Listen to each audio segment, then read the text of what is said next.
So in Black Ops Cold War, you need to earn a lot of point blank medals as part of the science camo challenges to get the gold, diamonds and dark matter camos, and I won't lie to you guys, this challenge can be particularly a massive pain for some people. So that's exactly why I'm covering this challenge, and then in this video I'm going to give you guys the best guide for getting point blank medals really fast by giving you guys the best maps and game modes, the best class setup for this, and then the best tips and strategies in game for earning point blank medals easily to get this done really fast. Before I get into it, if you want to check out any other camo challenge guides, for example headshots, long shots, kills behind cover, detected or stun kills, or even any gold gun guides, I'll have a card on screen for those videos, and there'll also be video links and a camo guide playlist in the description too. As well as this, timestamps are going to be in the description for this video, so if you want to jump to a specific part of it, feel free, but I recommend sticking around until the end so you get the most out of this guide and you don't miss out on any important tips for getting these point blank medals. Without further ado, let's get into this point blank medal guide. So for the science camo point blank medals, the challenge reads that you need to kill 75 enemies at a point blank range in multiplayer, and you need to get these 75 point blank medals for both SMGs and shotguns too. Those are the two weapon classes that need these point blank medals to get the science camo challenges done. So for anyone that's wondering what a point blank medal actually is, you'll get the medal coming up on screen saying point blank, and to earn this medal you need to kill someone where you're very close to the enemy. Specifically, I'm talking about sort of 2.3 meters maximum away from the enemy. So obviously that means you don't need to bother going for any attachments that increase your damage range or anything like that. It's not really important. So we're going to go through a class setup quickly for both the SMG and for the shotgun. Then we'll move on to sort of the equipment, the perks and so on for the rest of the class setup. And then we'll move on to the game modes, the maps, and then any final tips as well. But like I say, let's jump into this class setup then. So for the SMG, first of all, for the attachments, I'd recommend putting on the agency suppressor for the muzzle, and this gives you quieter shots, a reduced muzzle flash, and also reduced recoil. I'd then also put on the 9.5 inch Ranger barrel, and this increases the bullet velocity so you can shoot the bullets faster and kill the enemy more quickly, which is what you want. I'd then also go for the SWAT 5mm laser sight on the body of the weapon, and this obviously increases the hip fire accuracy, but as well as this I'd also put on the Salvo 40 round fast mag, which increases the ammo and reload speed. Finally, for the SMG, I'd put on the no stock attachment, i.e. you take away the stock, and what this does is it reduces the sprint to fire time. Now those are the attachments I recommend for the MP5 specifically. Try and apply those kind of attachments to the other SMGs as well, but they all have similar kind of attachments, so you kind of want to get either those exact attachments or the most similar ones to get those kind of effects for whatever SMG you're using. So for the shotgun, if you're doing those, I'd recommend putting on the infantry V-choke for the muzzle, and this gives you a tighter pellet spread, which is useful for killing enemies more quickly. I'd also put on the 19.3 inch hammer forged barrel, which increases the fire rate. On top of this, I'd put on the SWAT 5mm laser sight for the body, which works to increase your hip fire accuracy, which is exactly what we want. I'll talk about that more in just a minute. On top of this, I'd put on the Stanag 8 round tube for the magazine, which gives you more ammo but a reduced reload speed, but that doesn't matter because you can just focus on killing enemies while you've got bullets in your weapon and reload at other times. Finally, for the shotgun, I'd put on the Marathon stock, which increases your sprinting and shooting move speed. It also reduces your sprint to fire time, and the downside with this attachment is that it slightly reduces your hip fire accuracy, but it doesn't matter because that's counteracted by our laser, which is why this setup is so great. So those are the attachments recommended for the SMG and the shotgun. Now let's move on to the rest of the class setup then. So then, what equipment should you put on this class? Well, it's up to you guys, but personally I like putting on the stim shot for the tactical, but you could also put on a flashbang or stun grenade or even a smoke grenade. Now the reason why I've gone for the stim shot is one, because it does regenerate, which is obviously good, so it can heal you multiple times within the same life, but the main reason is because while the stun flash is useful for taking out groups of enemies that would otherwise kill you, so if you come across a large group of enemies you can chuck one of those down, stun or flash them, and then get to work at killing them. However, I don't find it's particularly useful at taking out individual enemies, as if there's only one enemy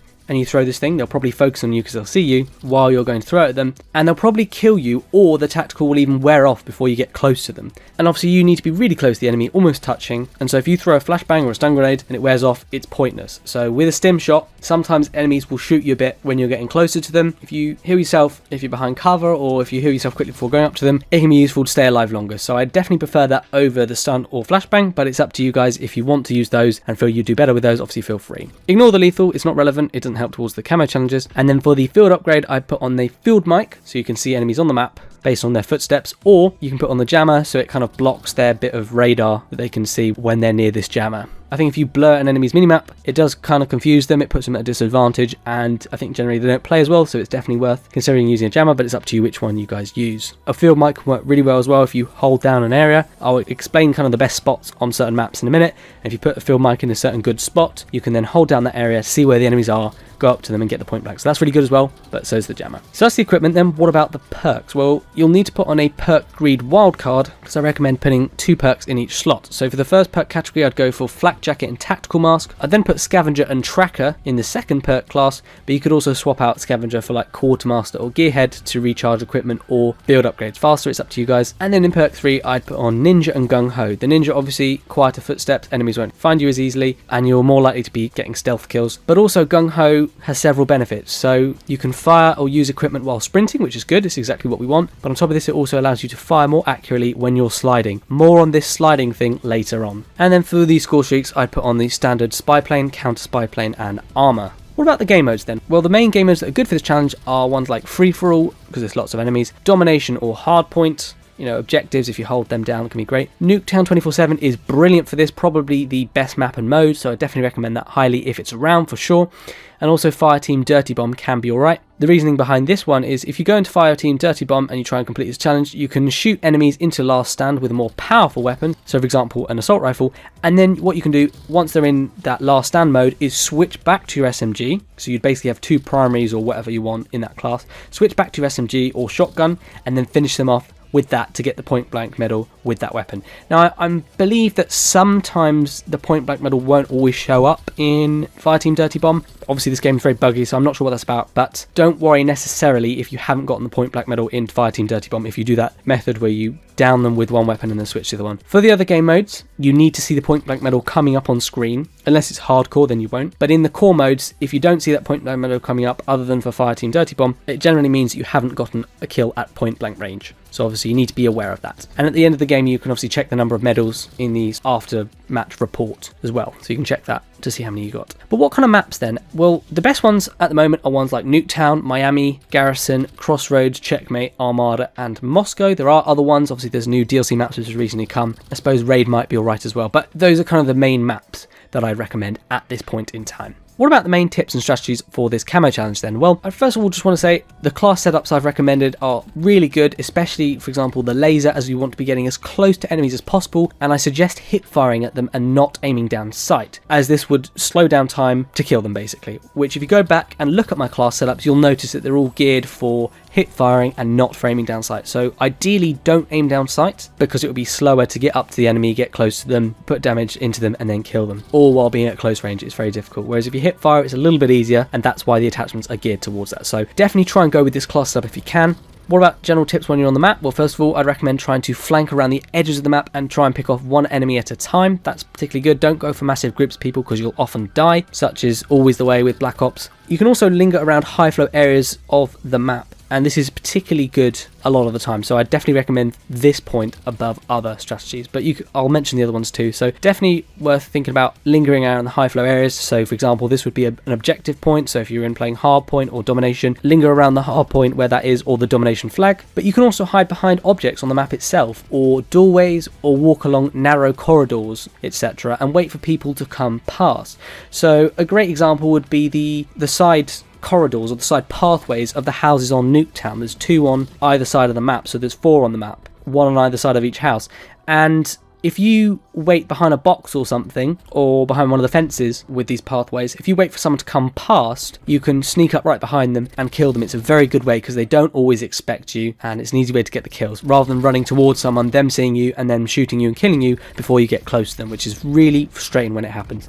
So this can be a better way if you're really struggling. Definitely don't forget about this. And like I say, Nuketown's a great way. You get so many people running past all the time, you're not likely to be waiting very long before someone comes along. Another thing as well is generally when you're on the map, you'll often find yourself running into a lot of enemies, so just try and get yourself as close as you can and then hip fire like mad at the enemy. Try and keep your aim on them and you should be good and get those hip fires. Occasionally I found that when I had the higher sensitivity that I'm normally used to for doing well on the map, sometimes I found that I would sort of overshoot when trying to aim someone if they were running about too much. So you might need to turn down your sensitivity slightly just so that you're not skipping past the enemy when you're trying to aim at them.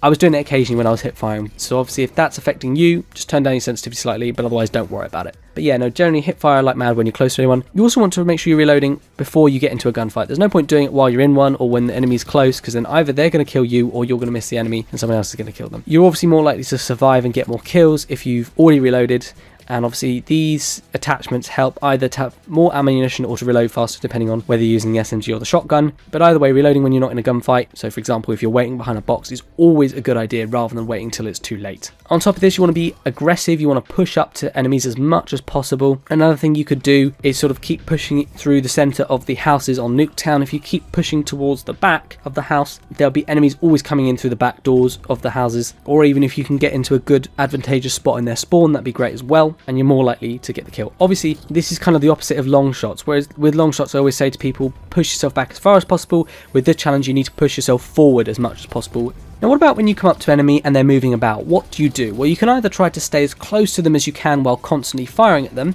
ideally hip firing, or alternatively you can shoot them a bit to reduce their health and then get closer to them to finish them off. So it's up to you which one of those you want to do. Sometimes it'll be a bit of both, sometimes it'll be one or the other. It's up to you guys, but I generally find it's better to just get as close as possible and then shoot them like mad. Don't forget as well guys that sliding up to enemies can also be great, and that's why this gung-ho perk is really good. It helps you to be more accurate when you're sliding. Sometimes if you're sliding, obviously you're at a lower height, enemies don't expect it, you're coming to them faster than you would be running. They have to adapt a little bit more and a little bit faster, so it does throw enemies off quite a bit. So it's definitely worth sort of doing that hip fire while sliding. So obviously do a big sprint, slide, and then while you're sliding hip fire at the enemy, but obviously make sure you don't finish killing them until you're within that 2-meter radius from them. Those are the main tips anyway. I hope you found all that useful. If you guys have got any other tips, feel free to leave them down below in the comment section. If you need help with any other challenge guys, make sure you go and check them out. I'll have links for those videos in the description and the Camo Go playlist as well.